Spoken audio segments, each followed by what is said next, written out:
Alrighty.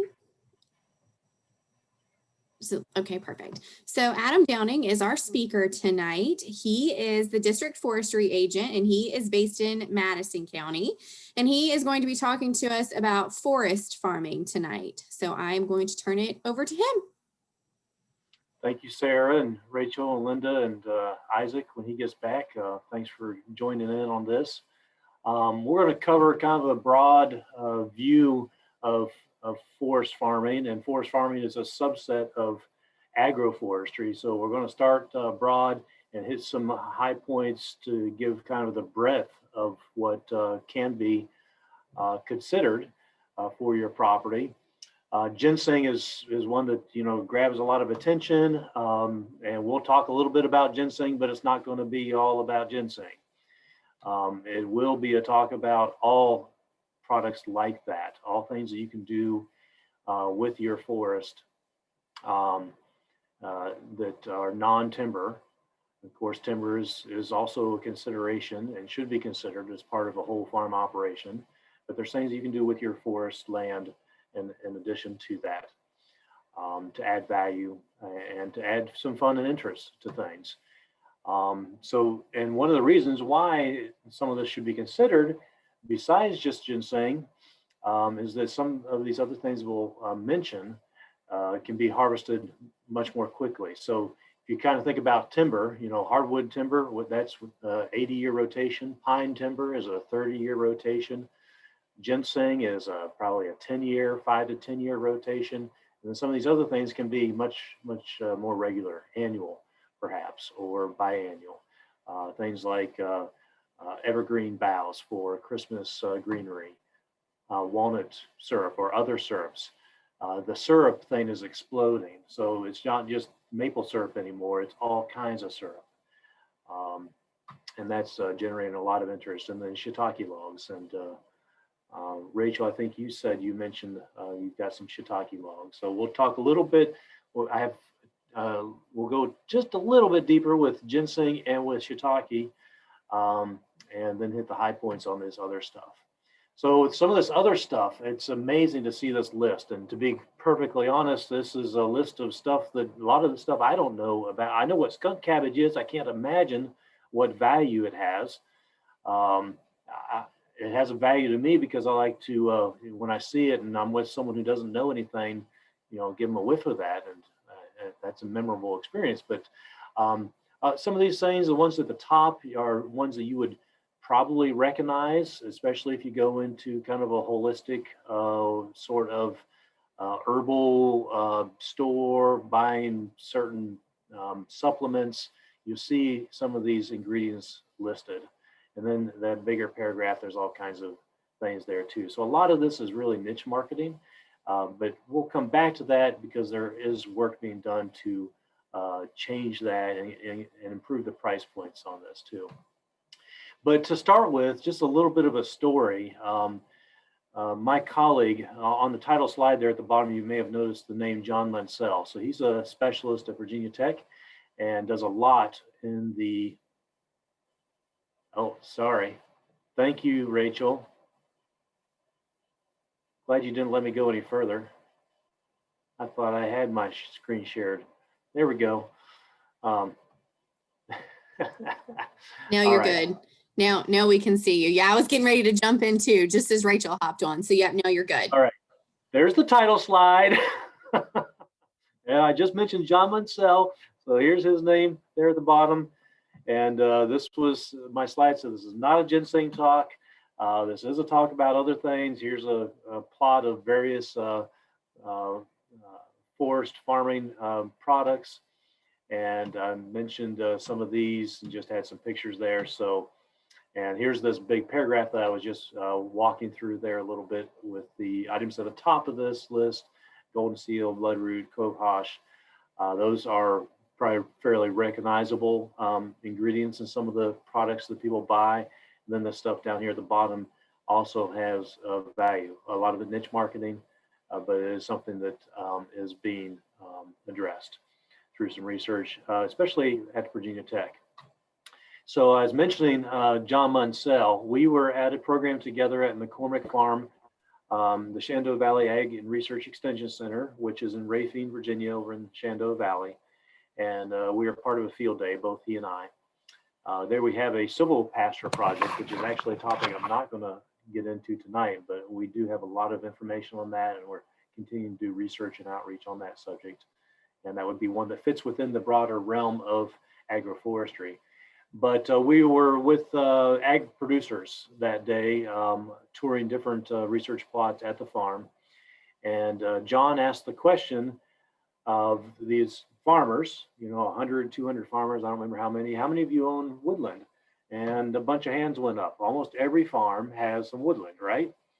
And so then the question, how many of you would say that you're active managers of your forest land?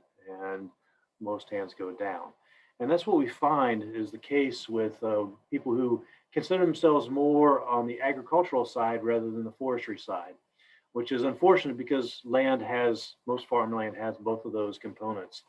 So we kind of look at this forest farming, to be quite frank with you, as sort of a gateway drug to get agricultural producers interested in being forest managers, whether that's just managing the timber resources and wildlife resources better, or perhaps some things like we're going to talk about this evening with forest farming. So maybe there's a reason to take some of these trees and put them in the farm landscape, and maybe there's also a reason to take some of the farm products and put them in the forest.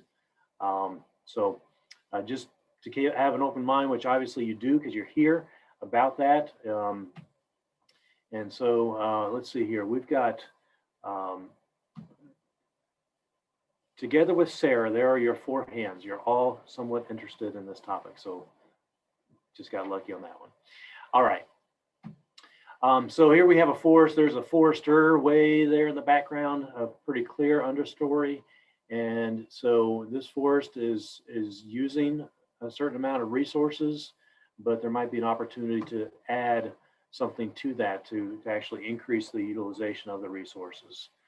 So where we're blending agriculture and agricultural products such as these ginseng beds. This is very intensive. This is not what we generally recommend, but blending a product like ginseng with a timber crop, or perhaps it's a row crop such as wheat that is being grown between trees. So you've got these multiple outputs from the same plot of land. So agroforestry, in a technical sense, is very intensive farming that optimizes the land as it lays, as its resources are, to maximize everything that can come off of that, both trees and combined with crops and or livestock. So that's what agroforestry is. And again, forest farming is part of that. So we're not talking about a single tree in the field. That is not agroforestry. We're not talking about putting cows in the woods. That is not silvopasture, which is silvopasture, a subset of agroforestry. We are talking about intentional integration of resources, in this case, a forage, a forest for shade and future timber and livestock. So we're also not talking about wild harvesting like back in the day. And we're definitely not talking about this kind of wild harvesting that has gotten attention from risky ginseng hunters and glamorized in the wild crafting, wild harvesting of some of these crops, namely ginseng. It is what we're talking about with growing some of these products in forest. It is putting some forest type resources in the field. It can also be along creek sides with what we call multifunctional riparian buffers. So you probably have some familiarity with riparian buffers. It's something that both state and federal government have been promoting and cost sharing and pushing.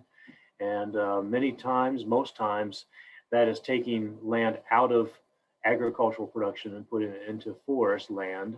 But it can be both with multifunctional species that are planted. In this case, these could be harvested for the floral industry. So we're talking about stuff both in the woods, like these little plants that may have to, so this can be fairly intensive in terms of this kind of hands-on work, but it's not also not something that requires weekly or even monthly inputs. This could be on big farms with things like this, and it can be on small farms. Here we've got sheep in a silvopasture setting and fruit trees.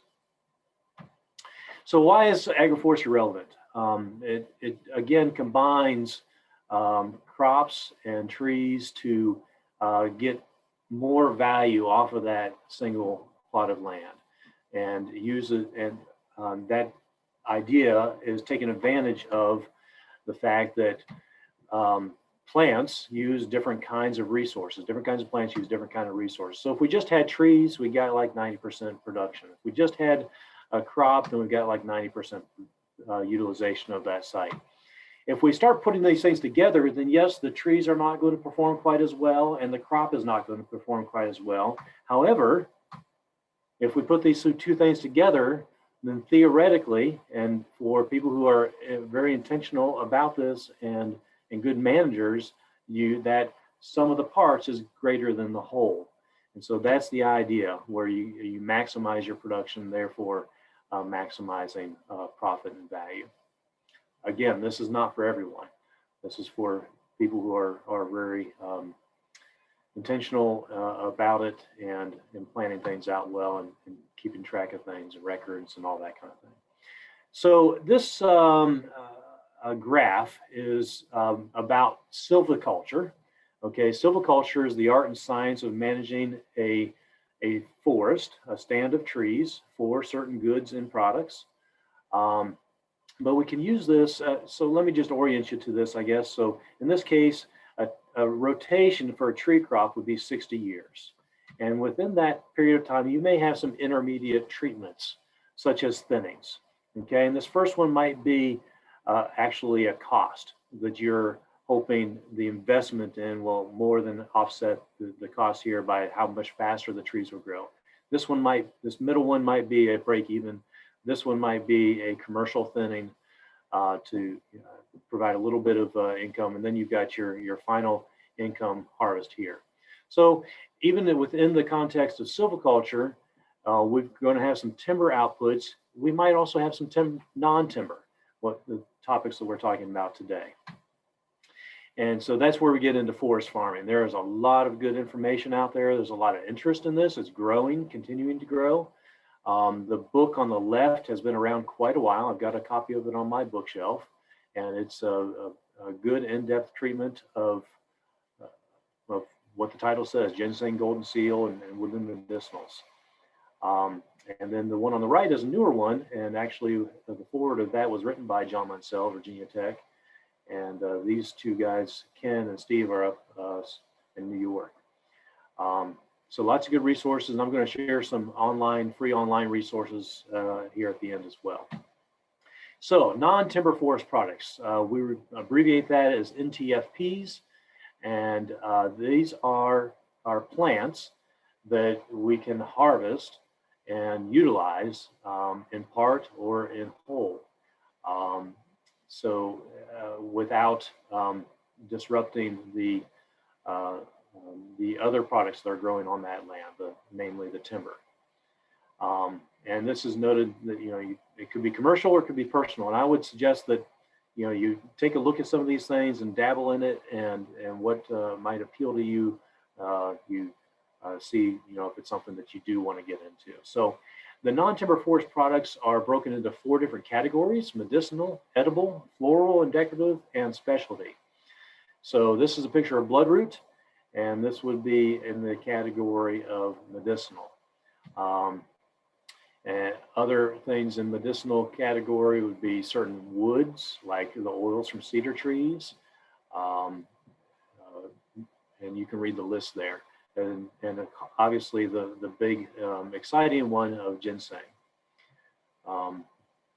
Some categories in the edible group would be your shiitake mushrooms, as well as other mushrooms, your nuts, your honey, and berries and jams, elderberries, lots of things that can be grown in these riparian buffers, as well as within the forest canopy.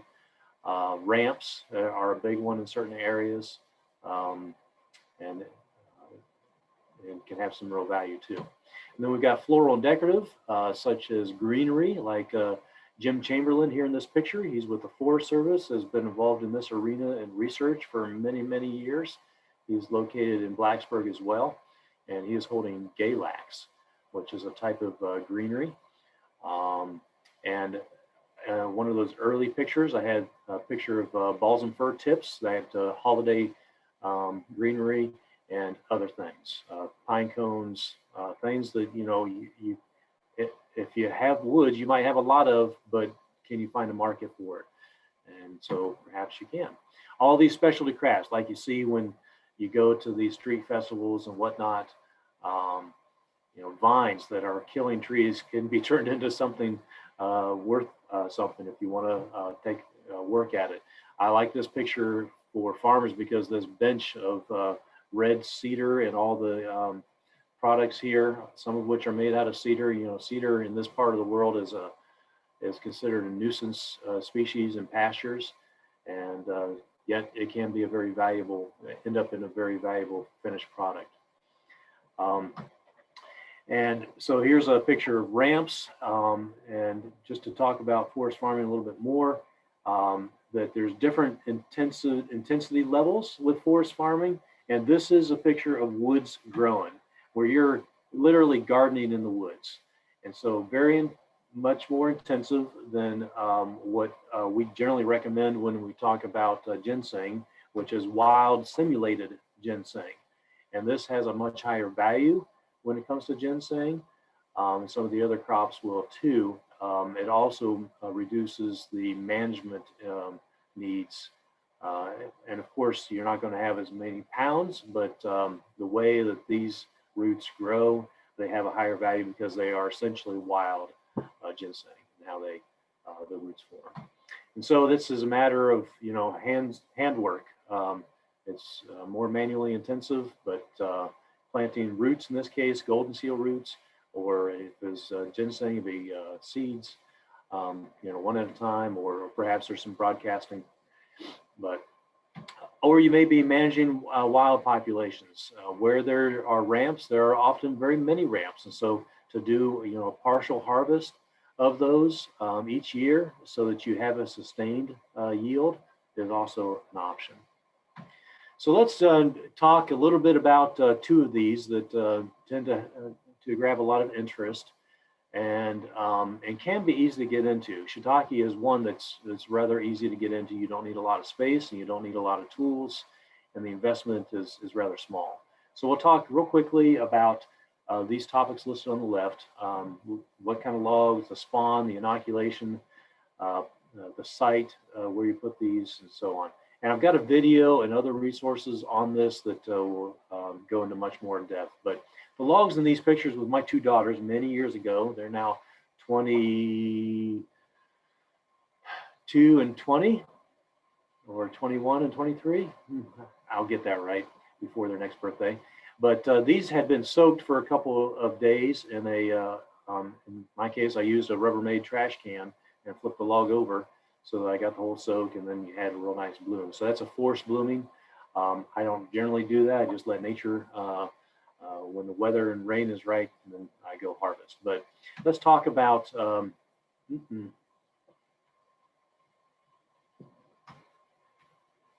right, I got these pictures out of order. Hold on a second. I've got animation on this, but I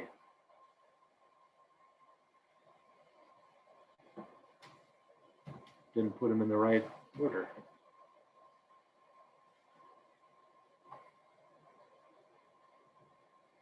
All right, we're just going to do this for now. Can you still see that, folks? I'm sorry about this. Yeah, that looks fine, Adam. Okay, I'm just going to get through this slide. I think the rest of them will be okay. But in order of kind of the process, you're going to fall the tree, excuse me, you're going to fell the tree in the dormant season when the bark is tight. You can do it during the growing season, but you cannot do it in the spring when the bark is loose. because you want that bark needs to stay on. And the species that we prefer in this area is oak. And those are in the white oak group are preferred slightly over those in the red oak group for longevity of how long those logs will last. And then the second step is, there we go, drilling the holes where the spawn will go. You can use just a regular drill, or you can use an angle grinder with a special bit. That's much faster. Got that in a video that you can watch and get an understanding of that. There's a defined size and defined depth. The reason for the size and the depth is just so that it's easy with the tools, the inoculating tools, to put the spawn in there. This spawn is sawdust spawn, and the white that you might be able to see there is the actual mycelium that will grow in that log and produce the mushrooms. And then the final step in terms of preparing the logs is this, which is covering the holes with wax. We've got melted wax and these little daubers that you just cover each hole. We also coat the end of the logs because we want to maintain the moisture content in those logs. When you cut the logs initially, you want to let them rest for a few weeks to let any natural antimicrobial activity dissipate, so that when you put the mycelium in there from the shiitake, it can occupy that. And then hopefully it's the only one occupying that log, and it almost always is, if you do the process right, which is not hard, and it's clearly spelled out, easy to follow if you want to learn more about that. And this is, so once you have prepared those logs, then you're going to take them out into the woods. Ideally, you want a full shade wooded area. It does not have to be acres. It can be 1/4 of an acre with a good leaf layer on the forest floor. And after a little while, by the end of the summer, you'll start seeing these white patches, and that is the mycelium growing in the wood vessels. And then you will set those up in some form or fashion. I have some just leaning against trees. Here are the different methods if you get into a larger scale. And the reason for this primarily is so that you've got more surface area for the mushrooms to grow on. If you leave them lay on the ground, they will grow mushrooms, but you'll have part of that can't grow mushrooms because it's against the ground, and they'll also decompose more quickly. And then finally, you'll harvest those mushrooms after a day or two of rain, and another day or two after that, you can watch the mushrooms grow, and they pop out pretty quick. And the ideal will have a slightly curved cap. If they're overripe, like that pancake shiitake, they're still perfectly edible, but if you were commercially into this, then that's not the ones you would want to sell. You could cut those up and put them in a dried soup mix or something like that. They're perfectly edible. The flavor is fine. It just doesn't quite have that appeal for commercial sale. And happy to answer more questions about this shiitake at the end if you want to. Let's move on to ginseng. A couple slides on this. Probably the biggest key with ginseng is the site. It has to have a cool, moist, well-drained soils and good soils. And so the cool, moist side of the mountain is northeast. Southwest is the hottest. And so you want to go for anything between north and east, ideally northeast, but anything between north and east can work. If you have high shade, good soils, and well-drained soils. And I love this picture with that shotgun shell, not only for scale, but also because one of the big issues with ginseng is security. If someone finds out you've got it, you probably won't be able to harvest all of it. You'll be sharing that with some other people. It is a highly valued crop. Some of the best ways to overcome that is to, I had a patch of it in my subdivision I lived in Madison, and that was pretty safe. No one expects it in a subdivision, right? Or if you've got, something close to the house, maybe you put up a game camera, but you better put that up high where they're not going to see it, facing down. So anyway, that's something to keep in mind. You definitely would not want to mark it. You take a GPS point so that you find it later. but you don't want to flag it and call attention to it, and you don't want to talk about it. Otherwise, word will get out. So let's talk about each one of these a little bit. In terms of the site, this is the kind of thing you would want to look for, with a fairly clear understory, with high shade. And the species that you would be going for, the best species we have around here would be tulip poplar. Oak leaves are a little bit heavy and have a higher tannin content, and can be a little bit more of a challenge. And the other thing about some of the other species is they actually provide calcium as the leaves decompose. So what can do really well is sugar maple for that reason, but we don't have sugar maple much around here unless you have some real good mountain land. These are what the seeds look like. I kind of think they look like lentils or something like that. And there are a number of places where you can buy the seed from. And it is sown in the fall. Actually, right now is the right time to do it. So you would go out and you would rake the leaves back, either over a large area like this and then broadcast the seeds and step them in. Or you can actually rake a little row up and down the hill and make a little groove in the soil with a hoe or something like that, a mattocks, and plant seeds 3 inches apart in that row, and then cover the soil, put the soil back and the leaves back, and then move over, 2 or 3 feet, enough room for you to walk between, and do another row. So this is wild simulated ginseng. You're going to plant it and pretty much forget about it for at least 5 years, although you're going to want to go and take a look at it. The first year is going to look like a little strawberry plant, just 3 little leaflets. And then the ensuing years will get these compound leaves and what we call prongs. This plant has 3 prongs, so it's probably in the 3 to 5 year age. At most, it'll have 4 prongs. And when it gets mature, after just a few years, it'll start bearing seed, and those seed you can harvest those and plant them yourself, or if you just let them fall, it will start growing in that area if it's a good site.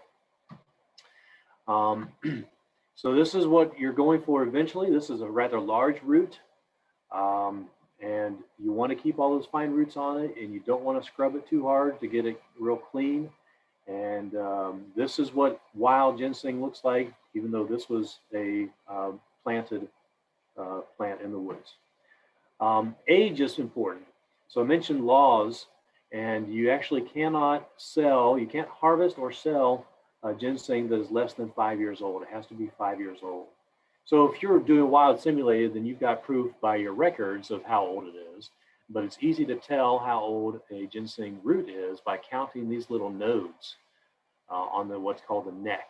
So there's 1 of these for each year. So at 4 years, it'll have this last one, and then the next year's growth. So if you had 4 of these and this that terminal bud, then that would be a 5-year-old root, and be much smaller than this picture. Here's a big pile of ginseng from, oh gosh, what year was this? I was thinking it was in the picture, but a long time ago. This is actually in Buchanan County in Virginia. 1,700 pounds of ginseng headed to China. And so this has been a crop in the Appalachians for many, many years. So the question to pose at this point is, why farm in Virginia's forest?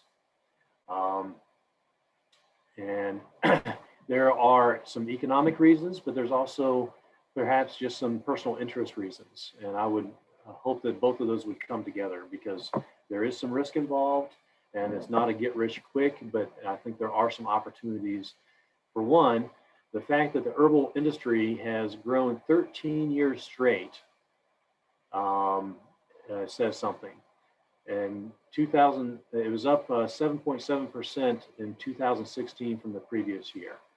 And so these non-timber forest products have a big role in that herbal products industry. In addition, regionally, from our perspective, there's opportunity because of the land and the landowners in this area and the history. One of the historical problems has been a price point in terms of people actually intentionally growing this. And I'll touch on why, on some hope that that is changing. And the fact that there is growing markets for this, and that consumers are being more discriminating also is a nod toward forest farming, these and other items. So farming is one thing, but sales is another. And there just are not very many people doing forest farming, but there are more than there have been. In 2011, the sale of herbs and products in the U.S. Was several $billion, and it has again grown for 13 years straight. And for the most part, this has been through wild harvesting, which is does have some regulations in some cases, but the consumers are interested in sustainability of these products, and so that is bringing out some opportunities for us that are interested in this to have a kind of a chain of custody, and to be able to verify sustainability, and also have a more predictable supply of these things, so that these things can add up to increasing the price point. One example, United Plant Savers is an entity that is, kind of putting its seal of approval on certain things. They have a forest grown category. And so you see this package of ginseng is certified forest grown. So with that comes some assurance that it has been sustainably harvested, produced, and whatnot. And my colleague, John Munsell, has been involved in this at a big scale for many years. He started this coalition, and this is a resource I would encourage you to check out if you're interested in this. This Appalachian Beginning Forest Farmer Coalition, which is now becoming a council to increase its influence and ability to get funding and support people. But the partners are varied throughout the eastern United States, and with both nonprofits and NGOs involved as well. And so because of this, things like the Appalachian Sustainable Development in Southwest Virginia has a subset, a subsidiary of it called Appalachian Harvest. And they are actually enabling people to increase the value by they purchase some processing equipment, kind of a co-op sort of model, and certifying this stuff and aggregating it. And so just in the recent years, where there was one herbal products company that was purchasing 50 pounds of one species, now there are 8 to 10 companies looking for thousands of pounds of multiple species. So this is all encouraging stuff. And the price has started to increase for this wild simulated stuff, or forest, intentional forest farming over the wild harvested, and that is because of consumers wanting to feel good about what they're buying, and they're not depleting resources. Ginseng has been depleted in many areas. So there's room to grow here, we believe.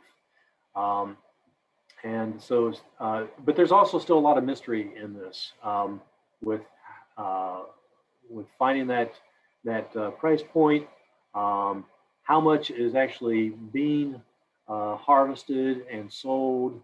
And so Jim Chamberlain and John Munsell and others have begun looking into this and trying to get a better tracking of things. So in forestry, we've got a timber products report, and they're trying to actually put together a non-timber forest products report, and to get a better feel on what's going on and what the opportunities are.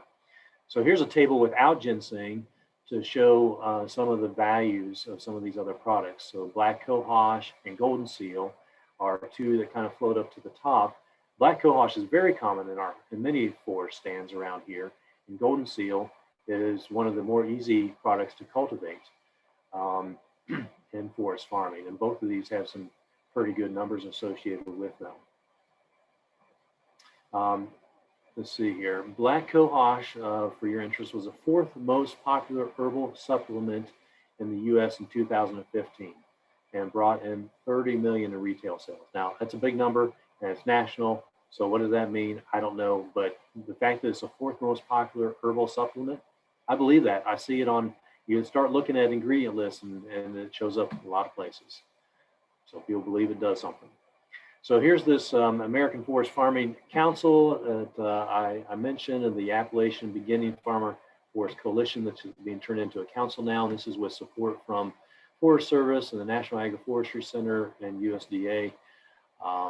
And so this is providing forest farmers with professional improvement opportunities, increasing advocacy and awareness amongst the general public, training, education, and some of this point of harvest and price point research work as well. So check out Appalachian Beginning Forest Farmer. It's free to become a member and get information and updates by email with them.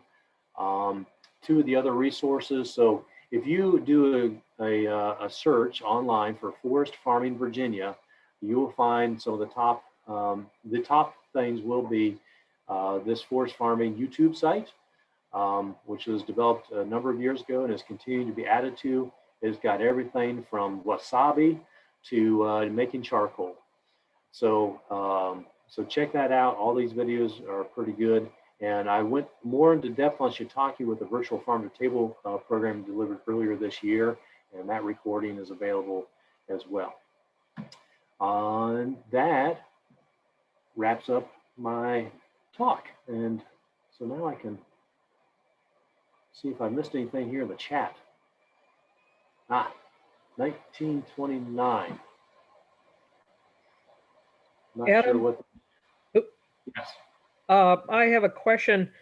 I have some cattle grazing near some cherry trees, and I've fenced off the cherry bases and well out because of wind. But how has anybody discovered when the prussic acid goes down to a nominal level in the fallen leaves?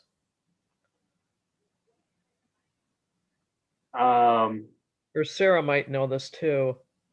Not that I know to a detailed point. All I know is that it's the wilted leaves that are toxic. So, and I've also heard, and Sarah, you can comment, correct, but that unless there's, in most cases, the animals are not going to choose that unless they're bored or hungry. But I'm not an animal science person, so that's just what I've heard from some from the colleagues as I've worked in the arena of silvopasture.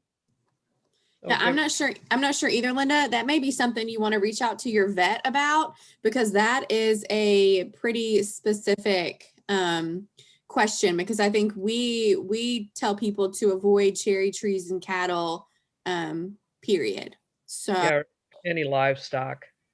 Right. Yeah. Exactly. Okay, I was wondering if you knew once they're dried, if that prussic acid is minimal at that point, because they might just grab it at this point. They might just, I'm thinking they're not going to eat it except when they grab a mouthful of grass. They might get some. Again, I don't want to tell you anything. I mean, I would assume at that point that once the leaves are dried, you'd be fine. But that's probably a better vet question, just to make sure. Okay.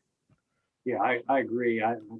My inclination is the same, but neither of us are vets, so, and we don't want to buy your dead cow, so we better check. Any other questions? I have another question on golden seal. Mhm. Is that a forest? I'm very familiar, and I use golden seal a lot. I pay about $120 a pound. Now, a pound would be probably a gallon jar, but I've used it quite a bit. Here, it's one of my regular go-to antibiotics. Is that that's sown in the forest? Mhm. Oh, okay. I didn't. Very much like you would do ginseng, you can do golden seal, and golden seal is not as particular about the site. It's not going to have as many issues with pests and diseases. Although ginseng won't have many troubles either if it's the right site. You get into issues with ginseng, some of the bacteria if the site is not optimal. But yeah, golden seal is something that probably has pretty easy good potential for people to get into and try out. Okay, thank you. I never thought about growing that, Mm. but it's expensive if you buy it. So it'd Mhm. be a nice product. I don't have personal experience with growing golden seal. I have dabbled in ginseng, but there are some good videos on that forest farming YouTube channel. Okay, thank you. Yep, you're welcome.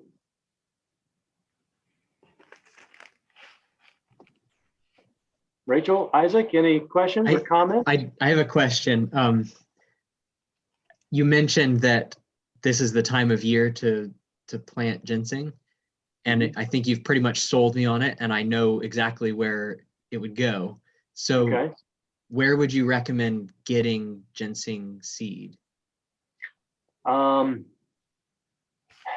I thought I might have that question, and I don't have a real good answer for you. It's been so long since I've bought it. I would, if I was going to do it myself, I would start with getting online and doing a search. Yeah. I think you'll find it. Some of these names that I'm on that one book, let me go back to sharing the screen and go back to that. But I believe that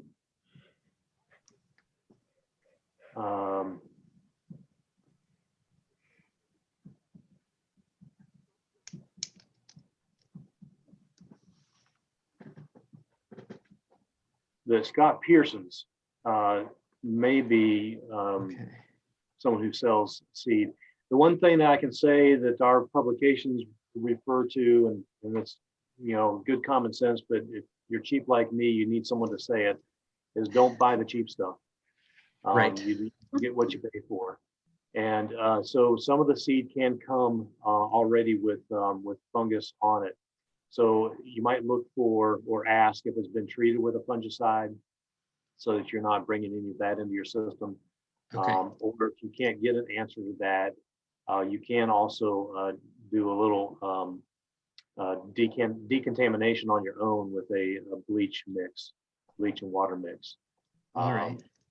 So that's mentioned in. So we have two pretty good publications in addition to the videos that I mentioned, but producing and marketing wild simulated ginseng is one, and Okay. growing American ginseng is another. And I just reread these today to kind of reorient myself to the topic, and I think they're quite good overview. And the recommendation on seed is don't buy the cheapest. So That's might a be a good, little always a good late. reminder. Yeah, I would jump on that because some people have already ordered and received seed, and so you don't want to get the bottom of the barrel per se. Right. But and start out, with just I mean, the ginseng seed is not cheap, so don't. Okay. If I was in your shoes, I would start out with buying a little bit, seeing how it goes. You'll know in the spring, if it's if it's working. So. All right. Sounds great. Thank you. You bet. Good luck to you. You got a good northeast facing site? Yeah, we do. There's a creek that has resulted in some pretty significant topography, and it's all Okay. forested. And I figure the northeast facing slope of that up high enough so it's not wet should be pretty decent. Right. Yeah. Lower slope is good, but yeah, definitely Oh, not okay. in a flood. Okay. Definitely don't want to get flooded, but Yeah. The lower slope is going to be more moist as long as it's well drained. Right. Be good. Okay. Feel free to reach out and let me know if you have any questions. I'm not an expert in it. I have little experience, but I know people, as they say. Sure. Thank you. Sure.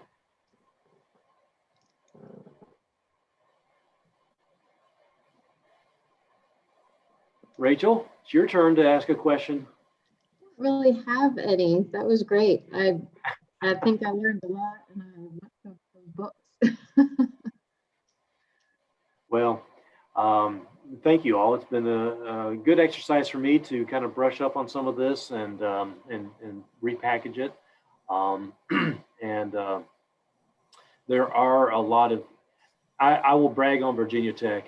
John Mansell has put Virginia and Virginia Tech on the map nationally with this forest farming stuff. So I'm not just suggesting these Virginia Tech resources because we are Virginia Tech or Virginia Cooperative Extension.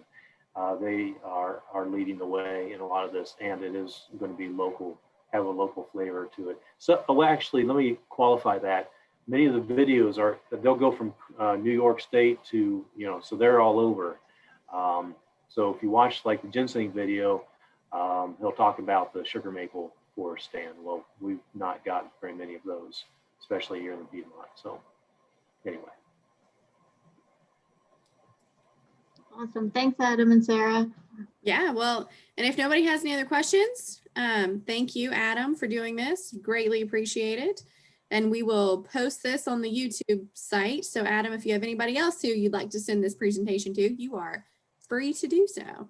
Okay, very good. I'm pretty sure it'll go viral when it's Facebook. Hey, you know what? I Googled Adam. What did I Google yesterday? I don't remember what I Googled, but a picture of you on Pinterest showed up.